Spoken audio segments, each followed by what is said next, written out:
না তো প্রশ্নই ওঠে না, ওনার সাথে আমার কথাই বলার প্রশ্ন ওঠে না, আমার কোনো কাজ নাই ওনার সাথে। তাহলে আমার বলতেছে এখন আমি মারা যাব, গাড়ি নিচে যাচ্ছিল। বললে আমি যাই নাই, মিথ্যা কথা না আমি গাড়ি তুলে যাই না। আমি বলছি যে আমাদের গরিবের বাইসে তার মূল্য কি? আমরা রাস্তায় গাড়িতে আমাকে গাড়ি পিছিয়ে মারতে হচ্ছে যাক্কা। গাড়ি নিচে যেতে পারে আপনারা, আমরা তো ধরেও আনতে পারতেছিলাম না, কেন এটা বলেন বলেন?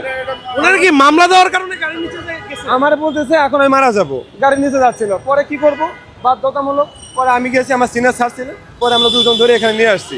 আনতে পারতেছিলাম না, প্রায় 1 মিনিট সময় লাগছে আমাদের। তখন এই সময় রাস্তা জ্যাম শুরু হয়ে গেছে, কি করবো? পরে বাধ্যতামূলক এখানে ধরে নিয়ে আসছি, বলতেছি যে আপনি যদি কোনো কিছু করা থাকে এইখানে বসে কথা বলেন। পরবর্তীতে উনি কোনো কথাই শোনেন না, উনি এখানে বসে কান্নাকাটি করতেছে, এখানে লোক জড়ো করার চেষ্টা করতেছে। তারপরে আপনারা আসলেন, মানে হ্যাঁ, মামলা দেওয়ার কারণে।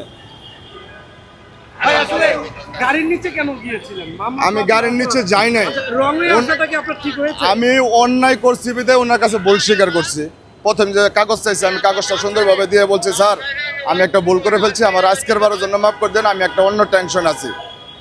পরে উনি কোনো কথাই শুনে না, কাগজ নিয়ে মামলা লেখা শুরু করছে। আমি আইন কি বলে? যদি ভুল স্বীকার করে ক্ষমা করার কোনো সুযোগ আছে? এটা তো আইন তো এটা বলে না, এই আইন তো বলে না। আমি ওনাকে ছেড়ে দিচ্ছিলাম, কিন্তু আমার খারাপ লাগছে, বারবার আমি পাওটা ধরে রাখতেছে, আমার পাওটা ছাড়তেছে না। যখন আমি তো মামলা যখন আপনি আমার মোবাইল নাম্বার নিছেন, তখন আমি বলছি স্যার আজকে আমি আপনার পায়ে ধরে বলতেছি, আমি একটা পুরুষ মানুষ, আপনি একটা পুরুষ মানুষ, আমার পিঠ দেওয়ালে ঠেকে গেছে দেখে আমি আপনার পায়ে ধরতেছি, আমার মাফ করে দেন। সে আমার মাফ করে নাই। কতক্ষণ সময় লাগতো ইউটার্ন নিয়ে ঘুরে আসতে? আধা ঘন্টা সময় লাগতো আব্দুল্লাহপুর থেকে? আধা ঘন্টা লাগতো না, বরং 5 মিনিট লাগতো বা 2 মিনিট লাগতো। কিন্তু আমি একটা অন্যায় করছি বিধি তো তার কাছে নত স্বীকার করছি, তাই না? না তো প্রশ্নই ওঠে না, ওনার সাথে আমার কথাই বলার প্রশ্ন ওঠে না, আমার কোনো কাজ নাই ওনার সাথে। তাহলে আমি কথা কেন বলবো?